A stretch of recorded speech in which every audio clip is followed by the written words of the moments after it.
Welcome, listeners, to 2021 and episode 32 of the Run and Guide podcast, where I aim to provide informative content and interviews with elite athletes and health professionals from around the world, like in today's episode, where I'm chatting to an Aussie runner from Wollongong who towards the end of 2019 ran a 68.45 for the half and a 2:26.47 for the full, and has set the goal to break the 2:20 benchmark for the marathon distance, whilst providing the running community written articles and interviews with elite athletes via the online format under the business name of RunCreature. Welcome to the Run and Guide podcast, Myles Gough. Hi, Aston. How you going, Myles? Yeah, great, mate. Thanks for having me on the program. No, it's great to have you on, mate. We've really been looking forward to this. Been training today? Not today, actually. So I've got a 3K race tonight, this evening. It's Saturday, the 16th of January today. So there's the Illawarra Track Challenge today, which is happening at the Karen McCann Athletic Center here in Wollongong. And they got a whole slew of races, a lot of sprints going on, and then a 3K in the evening. So I'll be hopping into that 3,000 meter race on the track, and hoping to have a pretty good hit out. So no jogs this morning. I'll do a little warm up before that this evening, and then try to run a fast one. Yeah, okay. So a bit of an accent there, mate. Tell me about that. Yes, indeed. So I am Australian. I have my Australian citizenship, Aston. I've been here since about 2009, but okay. I actually grew up in Canada. So I was born and raised in Toronto, and grew up there. Went to university in Ottawa, which is the capital of Canada, a little bit similar to Canberra, I guess, in that regard. And that's where I met my now wife, who is Australian. So I came back here following her after I finished my first uni degree, and the rest is history. Yeah. All these foreign boys grabbing hold of these Aussie girls, hey? Her parents warned her when she did an exchange year not to fall in love with a Canadian, so she obviously didn't listen to them. Yeah. So how you finding Oz? You loving it? Oh, absolutely love Australia, mate. It's home now for sure. I mean, I've been here, going on 11 years, and love the climate. It agrees with me very much so. Love the people. Love just everything about living here. It's been fantastic, and wouldn't trade it for anything. Sure. And always in Wollongong? No, so when I first came out here, we were in Sydney. So we spent probably 6 years in Sydney, sort of moving around the inner west and eastern suburbs of Sydney, okay. And then did a short stint in Canberra. I head down to Canberra quite regularly because my wife's family are all down there, so all my in-laws. So we come down quite a bit. So we were there for about 6-8 months. We lived there. Both took sort of short-term contracts there.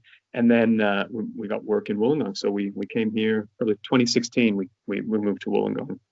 Okay. And the COVID thing hasn't been too bad down there, has it? I mean, Canberra, we've been the golden state, I call it. We've hardly been untouched. We've been so good, but hasn't been that much worse in the gong, has it?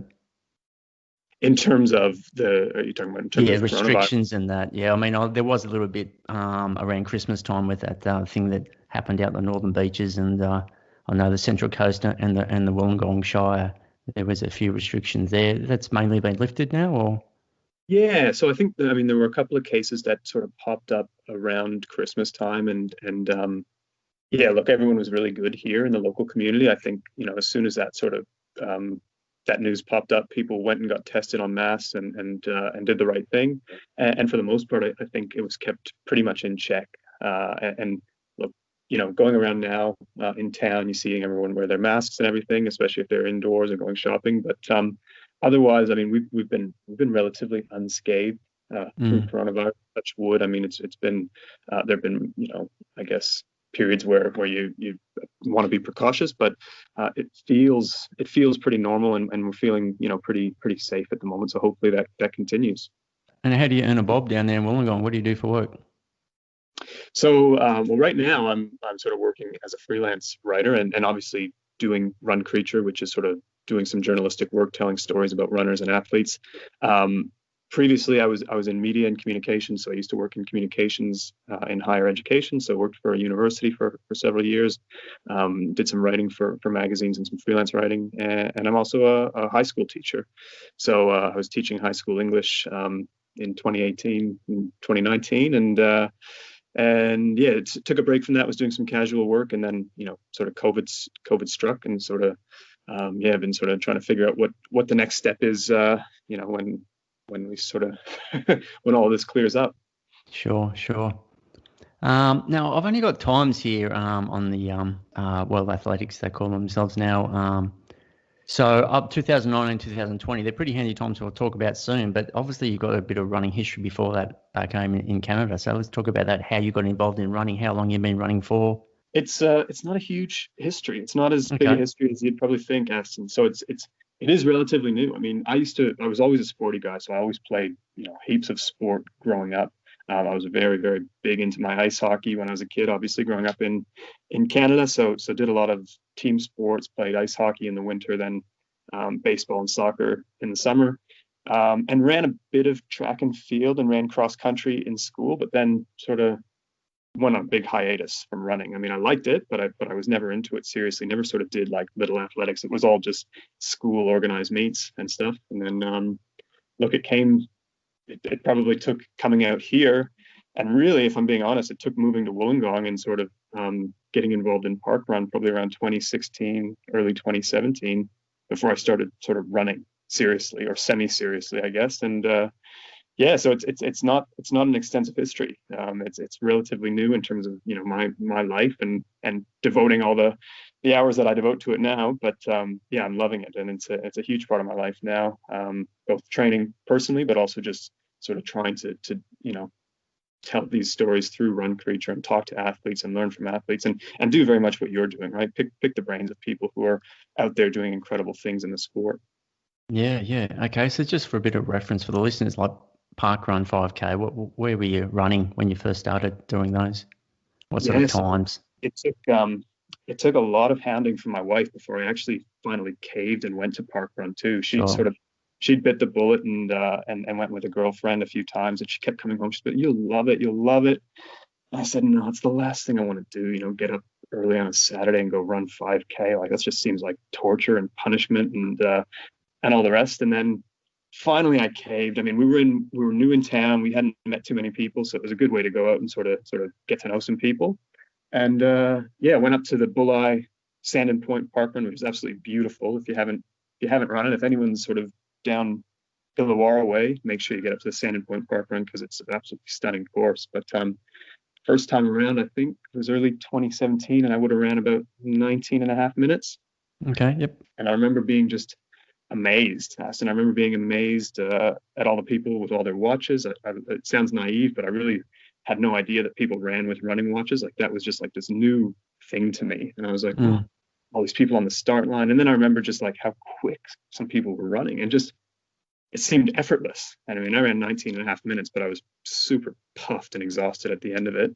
But I was also pretty exhilarated. And I sort of remembered finishing thinking, okay, I get why this is kind of fun, and I want to come back next week and just try and improve.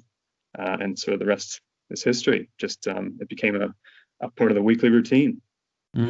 Excellent. All right, let's talk about some of these times. Starting with the 3000 Sydney, November 21, you've ran a 8:32.66. So that's a big improvement from just a sub 20 for the park run. So let's talk about that race, 8:32.66 for the 3000 metres. Yeah, absolutely. So I mean, we're talking relatively recently. So that was the 3K champs. Yep. Just a couple of months ago. So obviously, it made quite a fair bit of progress over the last 3 years, I guess. Initially, just sort of training with myself, but then also have been working with a coach here in Wollongong. I got a fellow named Barry Keem, who's an excellent runner. He's an ultra runner, and he used to be a marathoner and he's a solid athlete. And I just have a good group of guys as well that we sort of train with locally. We push each other and sort of do some workouts together, long runs on Sunday. So it's been really helpful to have that group. But yeah, the 3,000 meters. So that was up in Sydney. It was an excellent day for running. I was in the C race, which just tells you the sort of class and depth of talent that was competing on that day. But I had it was a pretty good, strong field in that C race. I was running for the first 2 kilometers behind Scotty Westcott, who's a former Olympic marathoner. So that is always helpful to sort of be able to just sort of trail and draft behind a marathoner who's competed at the Olympics. Sure. And so yeah, it just sort of it was it's a tough distance in as much as you're just walking, you're right on that red line the whole way basically. And And you're wearing yeah, spikes? I was wearing spikes, yeah, which Yeah. was pretty new. I think I'd only worn spikes in a couple of track races before that. So that was pretty new, but yeah, I had the spikes on. So I guess that makes it official. And Yeah, it was a perfect night for racing, just like Mm. perfect conditions. It was up at Sydney Olympic Park on the warm-up track, and it was a fantastic event. Now, earlier in the year, this is January, the start of 2020, you ran 15:05 up there in Sydney for the 5,000 meters. Yeah, yeah. So about, I guess almost a calendar year before in Mm. January. Mm. Um, that was the state, I believe it was the state 5K champs. And again, sort of in one of the, not that A race, but in a B race. And yeah, just had a really, really good night out. I mean, Athletics New South Wales has done a phenomenal job putting on these track events, especially recently, like given everything that's been happening with the coronavirus and all the Mm. restrictions. They've just done a phenomenal job putting on these events. And so that was one of the first races that I'd ever done on a track. Aston, I'd done a lot of park runs, done 5K, just on various park run circuits, but getting out on the track was completely new and almost foreign, and something I hadn't done since I was probably about 12 years old when I was running an 800 meter or something in primary school. And so that was fun. It was exhilarating. Just sort of talked to my coach beforehand, who was giving me some tips about where I needed to be and how I should sort of position myself in the pack. And probably didn't listen. Probably spent way too much time out in lanes 2 and 3 trying to overtake people. But had a great night. And again, I remember it being a really good night. It was a warm night, but otherwise still conditions. And yeah, just went for it and nearly snuck under 15 minutes, but not quite. And was that on the same track, the warm-up track out there at Sydney, or? It was there's two sort of right across the road from each other, adjacent to each other. So one Right. is the track. I think that was on the bigger track with the Yeah. with the stadium seating in it. Yep. Okay. All right. 10,000 meters. Again in Sydney. This is October 2020. You've ran 31:00. A nice 10,000 meter time there. Yeah, I was really happy with that. I've been doing a whole bunch of marathon training all year, kind of trying to stay more or less ready in case something ended up happening. I mean, I know it was a bit of a long shot, and we were month by month, you're just sort of looking at the running calendar, being like, well, maybe Melbourne will go ahead, maybe Sydney, and then you get down to it, and it's like, no, it's going to be postponed, and that was kind of always in the back of my mind that none of these big marathons were going to go ahead. So Mm. I banked quite a bit of fitness, and so I was feeling pretty good. And I'd actually wanted to have a really solid hit at the cross country at New South Wales State Cross Country, and that was a month before. That was in September, and I went out, Aston, and I absolutely bombed that race. Like, cooked myself, didn't finish. Got 7K in and just had to pull the pin, and it was crappy, for lack of a better word. I mean, it was an awful feeling, when you blow up in a race like that.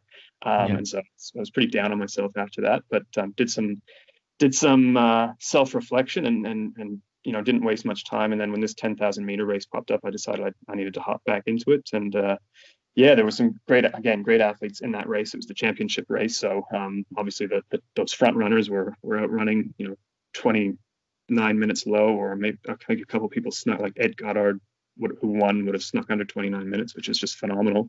But out in that 31-minute zone, we had a few good athletes, and I was able to work with some of them, and we sort of pushed each other and paced each other, and yeah, got nearly snuck under 31 minutes. But yeah, I was very pleased with that, because that was a big personal best for me. Yeah. Yeah. No, fantastic. So what sort of I mean, I'm interested to see how you progress with your volume. Obviously, you're surrounded by some other good athletes. You've got yourself a coach, but yeah, what sort of volume were you running? Like, let's just say in 2020 last year when you're doing these times. Yeah, so I probably, if I'm looking just at my Garmin Connect, which I did recently, and Strava, I'm nearly up around 6,000 kilometers for the year. I can Yeah. actually, for you, if I, It's about a 120 average. Yeah. yeah, but it's probably, and look, it was a little bit variable. If Yeah. you take it for a race, sometimes it drops a little bit, but yeah, Yeah. for the most part, it was kind of in that ballpark. 2020, I'm looking at right now. So Strava's telling me that my distance for the year was, Yeah. just over 6,000 kilometers. So, So when you were preparing for the marathon, what were your big weeks? so The marathon that might have happened. yeah, the marathon that might have happened, Yeah. which didn't happen. Look, Yeah. I Yeah. probably never got into the full scale like build, Mm. because my coach Mm. and I were just watching and waiting, and so probably kept it pretty consistent around 120. Like, that would have been Yep. Yep. on the bigger end of some of those bigger weeks for me last year. Yep. Um, Was that But now, double runs, or that was just running 7 days a week, or how were you sort of structuring those weeks? yeah, I hadn't really integrated any doubles yet. I think I did for a little bit, and then I backed off the doubles because I was dealing with a little bit of shin issues, like a bit of bone Yeah, stress on the shin. So I backed those off. And yeah, it was just kind of running 7 days a week with the occasional rest day in there. yeah, Um, yeah, Probably I did drop down because I was doing basically 3 sessions. Like I'd be doing a Tuesday session, Thursday session, and then I'd sometimes get out and run park run almost like a session. Like I'd sort of race it a yeah, little bit. yeah, Um, and then park run stopped, so I sort of dropped down to the 2 sessions, and I'd be doing a Tuesday, Friday session, yeah, and then just hitting those big long Sunday runs. yeah, Um, yeah, so that yeah, was kind of how I built it up. But I'm now yeah. starting to integrate doubles a little bit more, and just in the last couple of weeks, I'm trying to get my volume up a little bit because yeah, the goal is to run a marathon early this year. Canberra might be the one that I target. Yeah, yeah. Yeah, We'll chat about that soon, Miles. I'll just move on to your marathon. So that was down there in Melbourne, and actually a half marathon. I think I might have done this race. Um, so September 2019 in Sydney, you ran in 68:45. Was that out at Homebush? no, so that was the Blackmore's half. So yeah, I didn't. Ah, gotcha. Yep. Yeah, yeah, that one that you ran out at Homebush, that looked like a really quick race, and yeah, I would have loved to have popped into that one. It was sort of it fell between City to Surf and Blackmore's, and I It think was there was. August, yeah. It was yeah, that's right. And I did the Blackmores Marathon. I was a bit worried it would be a bit close, but it actually worked out quite well. But okay, so 68:45 in the Blackmores. Yeah, that's a pretty good run. I mean, what sort of time were you hoping to run for the half? Look, I was really pleased with that. I wanted to sneak under 70 minutes for the half. I thought I had a good chance of doing it earlier in the year at the Sydney Morning Herald one, the one that they Yeah, have in May, which starts and finishes in Hyde Park, which is another great event. But I was a bit sick that day. Like I woke up and I just felt rubbish. I was a bit under the weather, and things didn't yeah, come together on that day. And so yeah, I really wanted to have a solid hit out at the half. And yeah, I remember it just being a great run. Like I think I was sort of in that lead, not quite in the lead pack to begin with, because there were a few guys who went out from memory. I think Tom DeCanto won that race, and I think he had a couple of Japanese guys who were pushing him right to the end, and Matt Cox was up there in the standings as well. So I wasn't with that sort of lead pack, but I remember I went out with Vlad Shatrov, great Newcastle based runner, and yeah, we sort of ran together for the first 5K, and then yeah, I just sort of was able to sustain that pace. And look, I ran a lot of the race solo actually, and then caught a Japanese guy with probably maybe three Ks to go, and I tried to sort of help him along, but I don't know if he understood what I was saying, but he tried to. We sort of ran that last couple of kilometers. It's a beautiful course. You're coming around through Circular Quay and the Opera House in full view, and the bridge running under the bridge. It's just incredible. But yeah, I just remember it being a really perfect day. I know the marathon, the marathon, because of the start time, some people are finishing the marathon and it's getting pretty hot, but the half marathon starts nice and early. So it just mm, stays cool the yeah, whole. And so, yeah, really benefited from that because I quite like running in cooler temperatures. I think that just sure, agrees with me a little bit more. It sure. might be my Canadian heritage, Aston, but I yeah, think most of us will take a 12-degree day over a 25-degree day. Yeah, yeah, absolutely. yeah. Um, but no, just ran strong that day. Felt really good the whole way. Mm. Um, I think I took on a little bit of fuel. Like I might have carried a gel with me, but yeah, would have taken that on probably later in the race, like 16K. And I'm pretty good about getting water at all the water stations. I usually try to get my water in, but yeah, just had a really great afternoon. Well, a great morning, I Mm. should say. Mm. So what was your overall position in that race? Off offhand, it was definitely in the top 10. I think I might have Yeah, been sixth or seventh in that race. So yeah, I was very happy yeah, with that. yeah. All right, marathon, Melbourne 2019, 2:26:47. Now, is that your first marathon? And is that the only marathon that you've done? No, so it was Okay. it's my second marathon. So the very first one I ran was Canberra 2019. So I'd run one earlier in the year, Right. um, and I'd run it off very little sort of base or even marathon specific training. I just kind of said to my wife, you know what, I think I'd like to have a crack at running a marathon, and she kind of shrugged and said, yeah, okay. And so without knowing very much about what I was doing, I kind of was just going out and sort of running my 10Ks every day, and probably got up to about probably had 2 or 3 weeks before the Canberra Marathon where I maybe got to 90 kilometers, but otherwise I was sort of just running, 50, 60 kilometer weeks for the 8 weeks before that. And I just wanted to get under 2 hours 40 for that one. I thought that was just a good benchmark, and I did. I just snuck under, so I think I ran 2:39:40 or something on that first attempt. Okay. Yep. And I just knew that, again, much like running my first park run event, I was just like, well, this is something that I think I could get a little bit better at. I enjoyed it. I had a great time. So how did the back end of the marathon go? It was okay. There was no big fade or? In Canberra, no, I actually, it went well. Have you run the marathon there? Yes. So there's a stretch where you're coming, and I don't know if this has always been the case, but there's a stretch where you're coming along Parks Way and you're coming back, and you meet up with all the half marathoners. Correct. Of course, yeah. the races sort of merge and combine. And so I was coming back along that stretch, and I was feeling a little bit, like I was fading. And then all of a sudden you just surround, like, because I was by myself. I've been running basically on an island for 15 kilometers. And then all of a sudden there's just hundreds of people around you. And luckily there were quite a few people who were sort of running right in the sweet spot. So I just sort of latched onto a few people, and we sort of paced each other. And then, yeah, that was a huge, like, mental boon at the time. And it really sort of helped me sort of regain some focus. And yeah, so I ended up, I felt pretty rubbish in the last kilometer, but I ended up catching up and overtaking a few people in those last couple K, just because, yeah, everyone was sort of fading pretty hard, and I somehow managed to, just keep going until that finish line. Yeah, they've only just recently changed that course. So I can't remember if that was the first year of the new course, but it used to be completely different. So we never used to run through the half marathon, because we used to, the first part of the marathon used to be the last part of the marathon.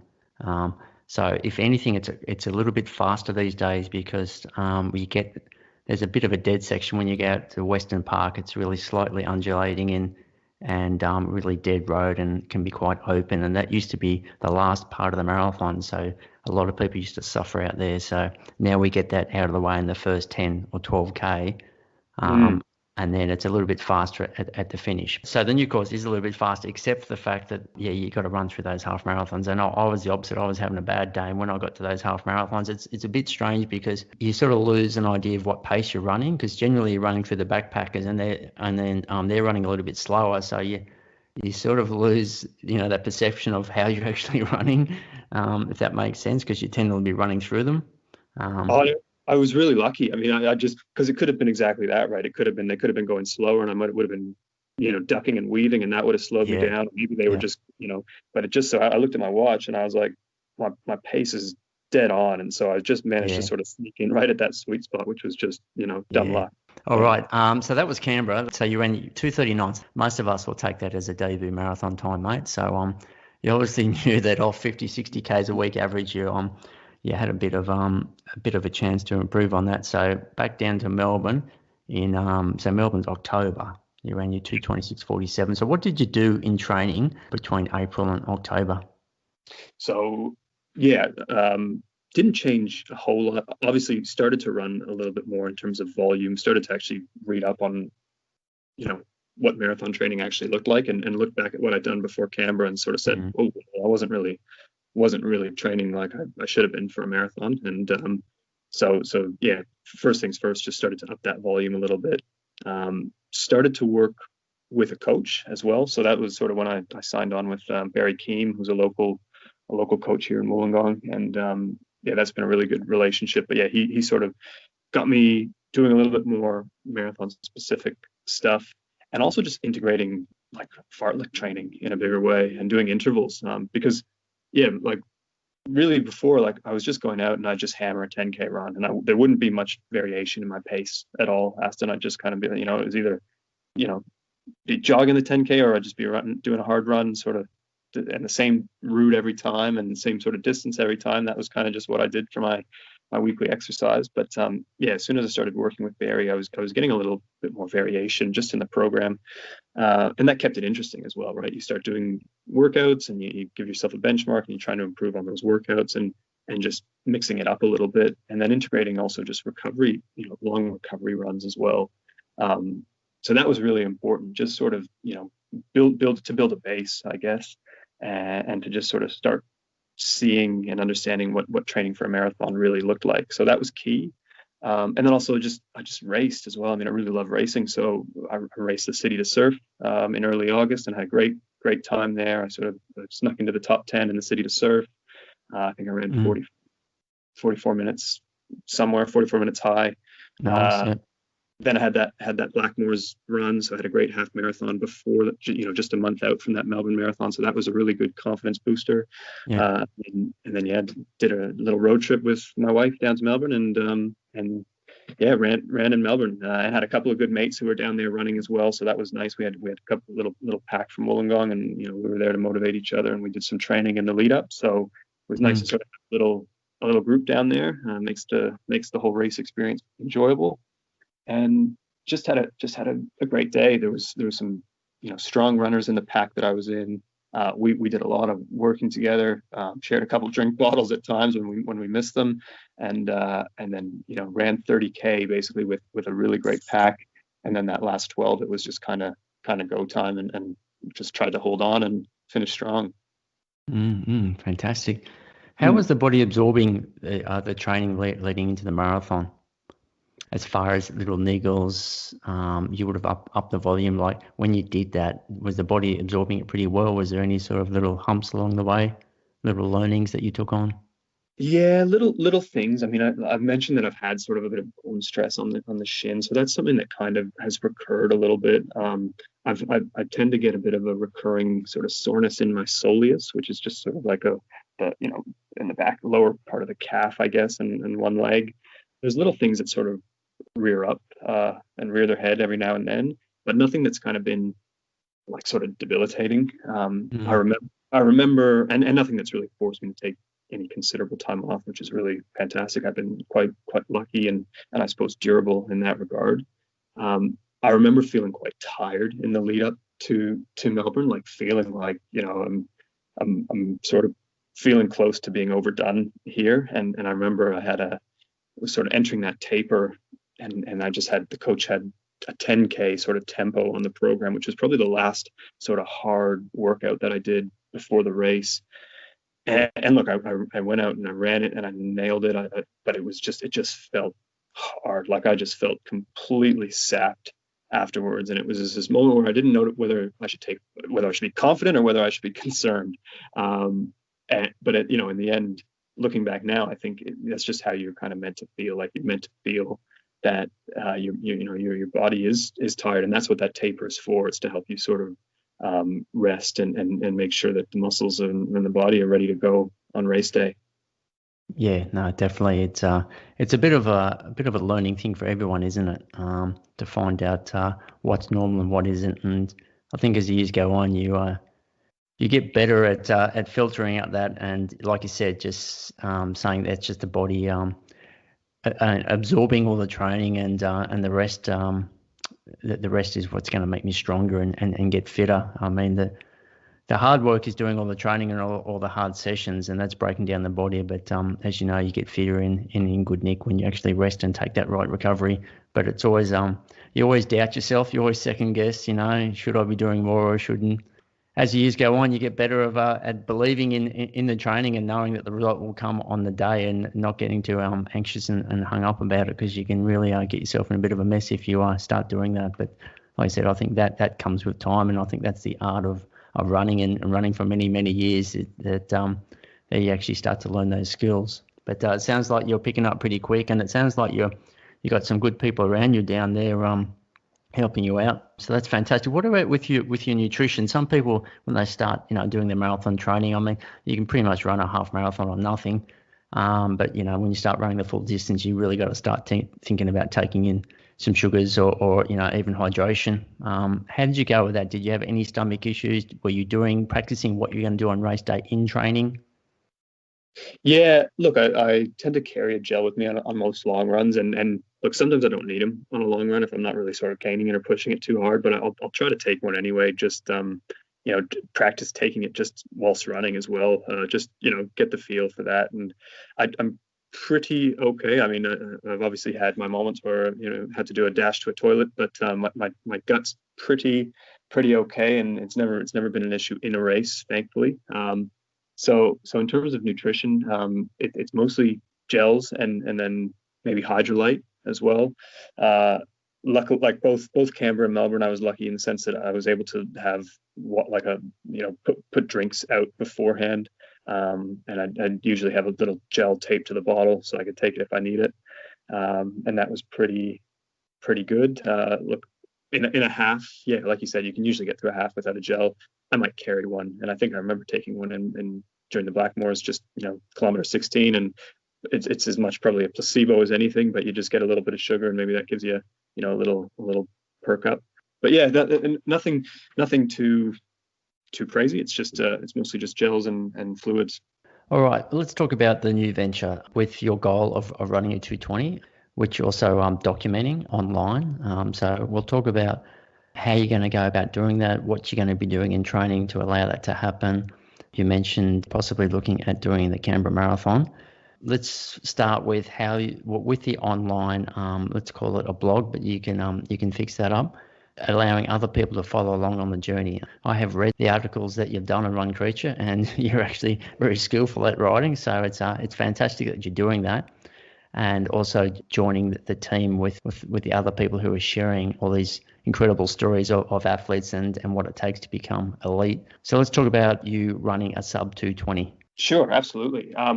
So yeah, RunCreature, I mean, it's kind of twofold. I guess you can call it a blog or a magazine. There's kind of a magazine element where I'm, writing sort of magazine style features about athletes, but there's also a blog component where I'm sort of detailing my running journey as well, and sort of trying to help readers, if they want to, come along on this journey and sort of see what the training looks like for someone who's sort of, in preparing for a marathon and trying to run one, I guess, in this sort of ballpark, what it looks like to sort of attempt to run a 220 marathon. So yeah, in terms of that as a goal, I mean, it's a nice round number, I suppose. And I've run 226, and I would like to, I guess, just try and steadily chip away at that time and see if we can't keep improving and maybe, maybe just pull it off. It seems like an ambitious target, especially for someone who's only got 2 marathons under their belt. I was really hoping that I would have been able to run 2 more in 2020 and just sort of get those extra reps in, because it's a big undertaking, and there are a lot of variables in a marathon, as Aston. Like, sometimes things just don't go to plan, and you only get so many cracks in a calendar year. So look, I'm well aware that it's kind of this ambitious plan, but like you said, all you can do is sort of train for it and then try and trust the training and go out and do your best on the day. So 220, that's basically running a pace of about 3 minutes and 19 seconds, or 18 seconds if you want to err on the side of caution, for 42.2 kilometers. I've sort of, I think I'm sort of at a point where I'm approaching being able to do that. Yeah. So if at this stage, obviously there's a few of us training for Canberra in April. We'll have to wait and see what happens there. Possibly a backup of Gold Coast in July. Then you got Sydney in September. But are you at the moment just thinking, okay, Canberra's going ahead. This is my whatever weeks it is out, and I'm training as if Canberra's going to go? At the moment, that's my mentality. I sat down with my coach around Christmas time, and we sort of looked at the calendar, and I think we both agreed that Gold Coast is probably the faster course. It's probably the deeper race, just if we're looking at sort of historically speaking. But then my counter to that is that I've sort of been maintaining this level of fitness for quite some time, and I think it's just the idea of trying to maintain just sort of endlessly, or at least for another 6 months, it was just sort of looking like that was just too much, and I kind of wanted to have a race before that. Logistically, Canberra's an easier race for me to get to. We've got family in town. Like it's quite an easy sort of thing to do quickly if we need to. Like if I need to sort of say, oh well, race a marathon, we can get accommodation there. We can travel down there quite quickly. So logistically, it's very, very sort of easy for me to race there. I've done the course before. I'm familiar with it. Hopefully it hasn't changed too much. I know it's sort of under new new management, the event. But yeah, hopefully they keep that course relatively similar to the one that I know anyway. And yeah, that's kind of the mentality. I mean, look, I'm still sort of got Gold Coast swimming around sort of in the back of my mind, maybe get up there for a half marathon if I run the Canberra full. And then, if things progress and go ahead later in the year, Sydney or Melbourne as well. But yeah, I think at this stage, I'm looking at Canberra as the first marathon of the year that I'd love to run. Yep, and if it didn't, you would head up to the Gold Coast? Yeah. Look, if for whatever reason it didn't go ahead, then Yeah. that fallback is probably going to be the Gold Coast for Yeah. sure. And you reassess, you look at what you've done in training, and you can just sort of either maintain or take a rest if needed, and then build back up again. Yeah. So how many weeks out of Canberra are we now? What are we? Maybe 13 weeks out now. It's April 11. So yeah. So when did you start your training block? Like in the new year, or? Yeah, pretty much started Jan 4. I had quite a few sort of track races just at the end of 2020, and they all went well. And then sort of coming into December, I just found that I was getting pretty tired. Like in my workouts, it was getting hot. It was summer. Just wasn't hitting my sessions very well. And so I spoke to the coach, and we kind of both agreed I probably needed just a couple of weeks where I was running easy. And so, yeah, over Christmas and over the holiday sort of period, just sort of backed off the speed stuff. Still kept the volume relatively high, but just wasn't doing any speed sessions. And then we kind of just arbitrarily said from Jan 4th, that'll be the start of the marathon build. And mentally, it's been kind of helpful. It was like, okay, I can just sort of ease off a bit. And it's now given me kind of this sort of added motivation. When Jan 4 sort of hit, I was looking at the program. I was like, all right, ready to go again. So, So yeah, a couple weeks in, ran about 140 kilometers in that first week. Probably be about 135 this week with a race tonight. So so far so good. You won't look at trying to run much bigger than that in the weeks before April?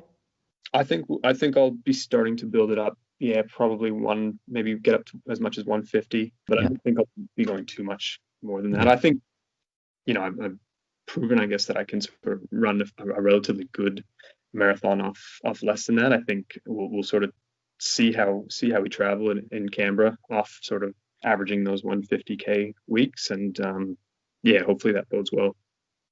Now let's talk about RunCreature. When did that start, and what? I mean, obviously you mentioned before with your work you're in the media. Did you? Yeah, let's just start. First of all, the purpose of why you wanted to start this up. Is it just something that you felt you wanted to do personally, or you felt there was something else that needed to be added to what was out there, or? Yeah, well, a little bit of the backstory. I was teaching, and I was happily teaching, but I sort of had this moment with my wife. I was like, you know what? I love writing. I miss writing. When I worked as a journalist, I sort of somehow ended up in the space where I was writing about science and technology and engineering, which was really fascinating and really interesting, but it kind of, it wasn't my background or where my expertise lay. And I'd always thought about, writing about sport. I'd always been interested in sport. And I thought, you know what, I'm doing so much running at the moment, and I'm really sort of fallen in love with the sport of athletics and running. It'd be really cool to start writing about athletes and profiling athletes and telling some of their stories.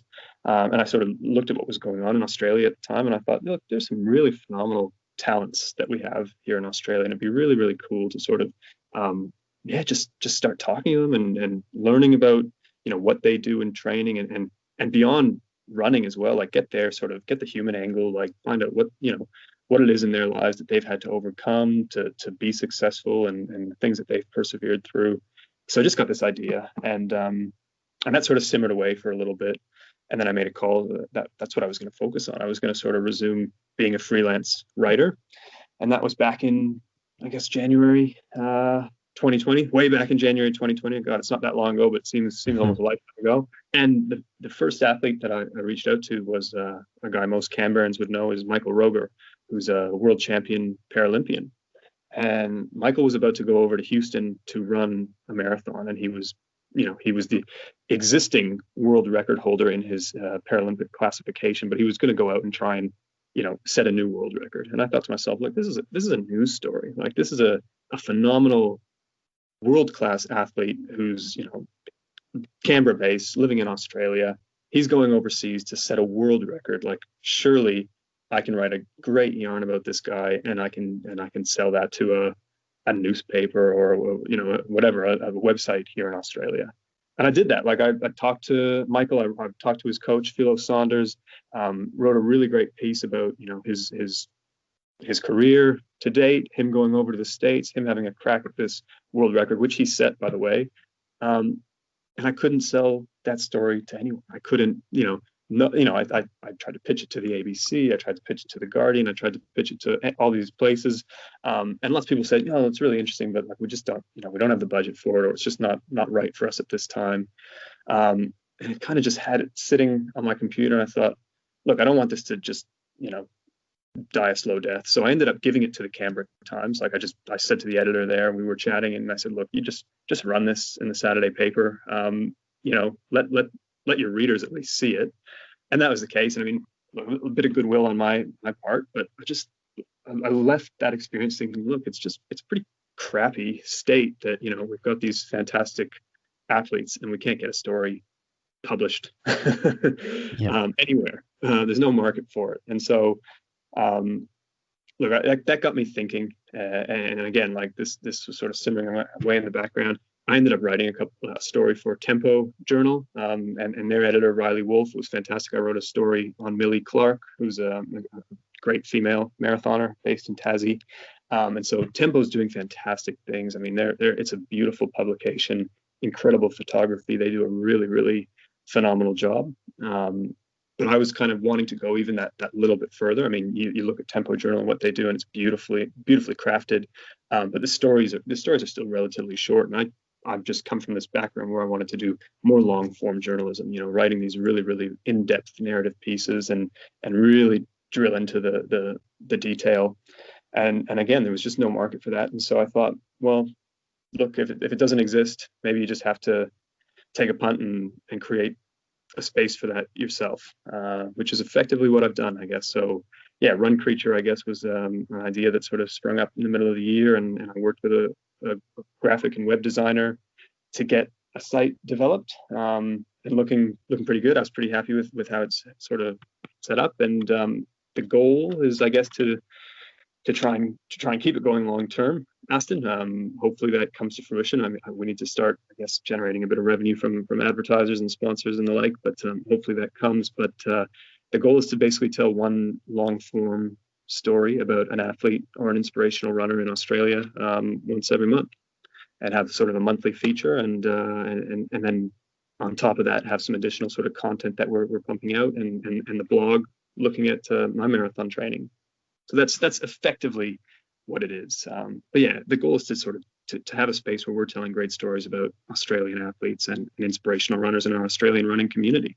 Yeah, and that's what I sort of picked up on, because I think I read somewhere, maybe you wrote it, or it might have been someone talking about it, but it's more about the story behind the story, rather than just runners telling you their PBs in the next race and the stuff you've heard from other athletes. It's more about trying to get into their minds and into the history behind the runner, and like you said, the bad times, the good times, and the more interesting stories that sometimes we don't hear for whatever reason. And a lot of us say, like, when we're watching races and we watch these runners out the front, and you know them by name, but you actually don't know the story. You don't know anything about them.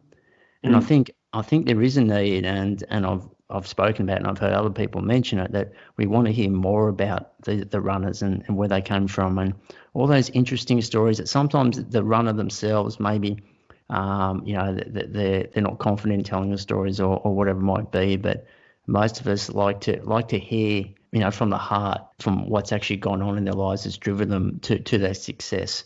And so I think, and correct me if I'm wrong, that's sort of where you're trying to go with it, is to try to get those more special stories behind the athlete rather than just the old statistics. Would that be right? I think so. I think that's definitely a goal, right? I mean, and you can go on to World Athletics and you can look at Liam Adams' PBs, and they're right there for you, but you don't have any context around them, right? Like, you don't know what happened in marathon X that led him to maybe run a little bit slower? Was he dealing with an injury, or something else happened in his life? Mm. So there's always, you just miss that context if you're just looking purely at the numbers. And I just think, Mm. it's always a story. It doesn't matter who the individual is that you're talking to. I mean, everyone goes through things in their lives, like, big life-changing events. And sometimes it's little things, but they can have a big impact. Like most elite runners would have dealt with injuries at some point in their life. And those can be recurring injuries, or they can just have a big emotional and mental toll on some people as well. And so it's really interesting to sort of just hear people talk about how they manage those hard times. And that's what I found, like, in talking to people. You just, you go into an interview and you have your sort of preconceived notions about who an individual is or who an athlete is, and then they'll just completely surprise you, right? Something will come in from completely out of the blue or out of left field, and it'll change the course of the interview, and it'll change the course of the story that you thought you were going to write. And that's sometimes surprising, but it makes for interesting storytelling as well. So you will always do face-to-face because there's more chance that those emotions will come out when you are face-to-face rather than over the phone? I'd love to. I mean, it's been really, really challenging this year, obviously, and sometimes the logistical thing. I mean, the first 4 stories that I've written, none of them have been face-to-face. I've done a couple of Zoom calls so you actually see the individual, but nothing has been in person, which is obviously not my preference. You're exactly right. I mean, when you're sort of sitting down with someone face to face, you can read their emotions, you can read their body language, you can pick up on little details and quirks, and sometimes that's a lot harder to do over the phone. But the reality, I guess, is just that sometimes these athletes are traveling. They're all over the place. They're training. They're going on training camps to different places. They're going to races in different places. So sometimes it's just the case that you have to do it by phone. But moving forward, I mean, obviously, if we're talking to athletes locally and domestically, it'd be awesome to sort of increase the amount of face-to-face time. Hopefully it's exciting times with being Olympic year. Not too sure what information you have. The last thing I heard was it's definitely going ahead. It's just at what level it's going to go ahead. I would love to see something like we all would. Just for the athletes, it would be so hard just, not knowing whether it's going to be on or not. That would be, hard, very hard. So, but it would be exciting at the moment for yourself who want to speak to athletes who are leading into the Olympics. There's so many stories there. I'm hoping that we do have an Olympic qualifier if Athletics Australia puts that on sometime in the year to give people a chance to make the Olympics. Absolutely, yeah. I think that's really, really important, and I hope that Athletics Australia or maybe working in partnership with some of the state athletics bodies can make sure that there is that sort of event where there's a qualifier. And I've sort of tossed around the idea that maybe there should be a marathon trials race. That would be pretty exciting. We've got there's enough athletes who have qualified already, but I think there's some phenomenal athletes who probably haven't had a chance to run a qualifier, just given the state of where we are in the world with the coronavirus and the mass cancellation of all these events. But you look at what happened down in Tasmania and Tom DeCanto running 62 minutes for the half. I mean, it would be pretty awesome to see him get a chance to run a marathon, or a guy like Julian Spence who raced in Doha. It would be cool. But again, I think that would take a lot of coordination from Athletics Australia to put on an event like that. Hopefully it happens though, yeah. Yeah. All right, mate. Look, thank you so much. I know you got a race tonight. Was it 3,000 metres you said on the track? Yeah, 3,000 metres on the track. Yeah. What time's that kick off? It's scheduled for about 7:15 tonight. I think they're doing a live stream as well. Okay. So it's an Athletics New South Wales event, but happening down here. And it looks it's a bit windy out there at the moment and very sunny, but it's a couple degrees cooler than it has been. So hopefully that hope we get some nice conditions this evening. So what's the time you're trying to hit, or are you just out there for a race? Just out for a race, Aston. Yeah. Like I'd love to run something quick. I'd love to sort of get close to that PB that I set back in, I believe, November. So run somewhere around 8:30. But I haven't tapered for this race at all. I've kind of we're in the marathon build now, and so run it like a session. Try to run it quick, but it's not the focus. It's not the priority. It's just a bit fun. And you got someone lined up for RunCreature? You got an interview coming up? Well, I do, and I can, I guess, tease it. I don't know when this is going to go live, but Dion Finocchiaro, who I know you interviewed previously, and who is just an absolute machine of an athlete in terms of the training that he does. He's just flown to the United States because he's about to take part in Hoka 11's Project Carbon X2, which is I guess a 100-kilometer race that they're holding to, I guess, coincide with the launch of their new super shoe. So all the athletes are Hoka athletes, and they're going to be wearing this new shoe. And Dion's the only Australian, and he's over there. They've flown him over there. He's in a hotel bubble near Phoenix in Arizona. And next Saturday, I guess it'll be Sunday, 1 a.m. our time, he's going to have a crack at the 100K Australian record, and he's going to have a pacemaker going out with him. So that's pretty exciting in terms of what's coming up. And so we did a nice long chat with Dion just a few days ago. That's going to be going up this week.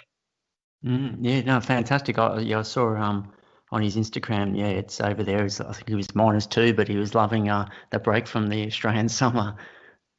Everyone thinks Arizona and thinks it's, beautiful, sunny and hot, but I guess in January you can get some crisp, cool mornings there. So he's got to put the gloves and the balaclava on for those morning runs, but hopefully when they get out on the race on that fast track that they're running on, it'll be nice conditions.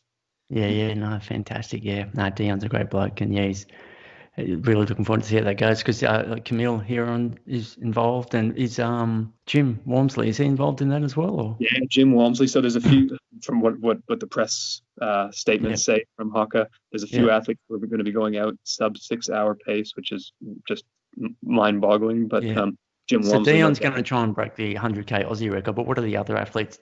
Are they are they chasing records as well? Or? Yeah. So it's being billed as a world record attempt across the board, I guess. So they've got, I think, 40 athletes all up, men and women, who are going to be running in these events. So the main one's happening in Phoenix at an 11-kilometer loop track in Phoenix, undisclosed location. So the men are going out trying to break the world record, which I believe is 6 hours and 9 minutes. Give or take, and the women's record is about 6 hours 33 minutes. So those front runners in both the men's and women's races are going to be going out trying to get under basically 6 hours for the men and under 6 hours 30 for the women.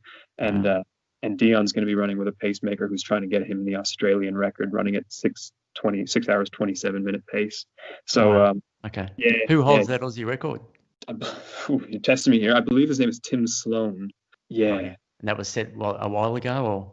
I believe it was set in 1995. Okay.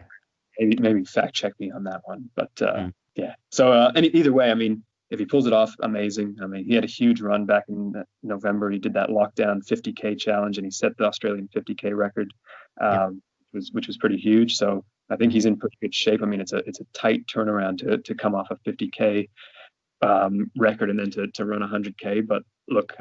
He's a guy who loves to run and loves to race. He pushes his body to extreme. So if anyone can do it, he might be the man. So hopefully he has a good race on the day. Yeah, certainly. And obviously, COVID restrictions over there, there must have been a little bubble, that's for sure. Well, I spoke to him about that. I mean, he was quite concerned initially about going. Obviously, with what's happening in the United States, it's pretty dire in terms of what's happening in COVID. And I think Arizona in particular isn't doing very well. But they're sort of. Amazingly, he's not in a forced quarantine. Like he doesn't have to quarantine, but I think he's sort of self-imposed quarantine, and they're staying in a hotel bubble. There's no other guests. It's just the athletes. So Hoka's obviously sort of taking care of all the logistics. So fingers crossed he can have a great race and also stay COVID free and stay safe. All right, Myles, thank you so much. Look, really looking forward to your personal journey, that sub 220. Hopefully I'll see how I'm towing the line at Canberra in April. Otherwise, maybe up there on the Gold Coast. But all the best with it all, mate. Hopefully the body just continues to absorb. I reckon you're looking pretty good for that sub 220, mate. And best of luck with RunCreature. Now, I'm going to put some links in the show description below over to your Instagram page, over to your website. Now, just for people that are listening, would it just be runcreature.com.au or? Yeah, no .au. It's just runcreature.com. .com. Okay, runcreature.com. And you've got your Instagram page. Is there anything else there? You got a Strava link? Do you mind people follow you along there? Yeah. People, you can follow me on Strava, but all the links are on RunCreature.com. It's sort of just, you scroll down to the bottom and we've got all the links All of there the as well. social links down the bottom. Yeah. Okay. Awesome. Yep. And it's just a free subscription, isn't it? Yeah, at the moment it's completely free. I mean, we're hoping to keep it that way. Yep. At some point down the track, we might look at doing something like a Patreon subscription where Sure. people can pay, and we'll sort of have to figure out what that bonus content and what the value add would be. But Yep. we think we think the articles there's value in them. Yeah, no, I've certainly read through them, and I certainly recommend to all the listeners to jump over and have a look and read and subscribe, so you get the next article that comes out. It's awesome that you're doing that. The more people that keep adding these articles and this information resources over to the running community, all the better. And obviously, you're very skillful at doing it. It's very easy reading, so well done there, mate. All the best tonight, mate. Hopefully you get out there and get close to that 8:32 PB. But if not, like you said, you're in the marathon mode, so be it. But I find, and you'll probably find a lot of runners find, when they're in marathon mode, just the strength they get from that extra volume, you tend to still run pretty quick. So you never know, mate. All the best. I hope that's the case. Look, Aston, thanks so much for having me on. I really appreciate it, mate. It was great to be on the podcast with you. And thank you again for all the support and the opportunity to have a chat. Not a problem, Myles. My pleasure, mate. And we'll see each other soon, I reckon. Yeah, that would be good. Definitely. Looking forward to Canberra. Fingers crossed it goes ahead. And we'll catch up then. All right, mate. Thanks again. Cool. Thanks, Aston. All right. Cheers, Myles.